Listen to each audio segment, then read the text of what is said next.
ধর্ষণের ভয়ঙ্কর শাস্তি প্রচলিত রয়েছে যে সকল দেশে। নাম্বার ১, কারাদণ্ড। ধর্ষণের সবচেয়ে নরমাল শাস্তি হচ্ছে কারাদণ্ড, যেটা বিশ্বের সব শ্রেষ্ঠ উন্নত দেশগুলিতে দেওয়া হয়ে থাকে। এর মধ্যে রাশিয়া ৩ থেকে ২০ বছর, নরওয়ে ৪ থেকে ১৫ বছর, ইসরায়েল ও ফ্রান্স ১৫ বছর থেকে আজীবন ও আমেরিকায় আজীবন কারাদণ্ড দেওয়া হয়ে থাকে। নাম্বার ২, মৃত্যুদণ্ড। প্রতিবেশী দেশ ভারত ও পাকিস্তানে আজীবন কারাদণ্ড থেকে মৃত্যুদণ্ড দেওয়ার বিধান আছে। চীনেও মৃত্যুদণ্ডের পাশাপাশি রেপিস্টকে নপুংসকরণ এর মাধ্যমে শাস্তি দেওয়ার বিধান আছে। নাম্বার ৩, গুলি করে হত্যা। উত্তর কোরিয়া এই নিয়মে শাস্তি দিয়ে থাকে। আফগানিস্তানেও ধর্ষণের শাস্তি হল মাথায় গুলি করে হত্যা অথবা ফাঁসি।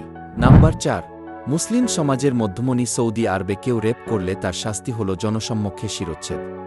নাম্বার ৫, বিশ্বের ভয়ঙ্করতম শাস্তি প্রচলিত রয়েছে ইরানে। এটি বারবারিক ও নৃশংসতম শাস্তি হিসেবেও পরিচিত।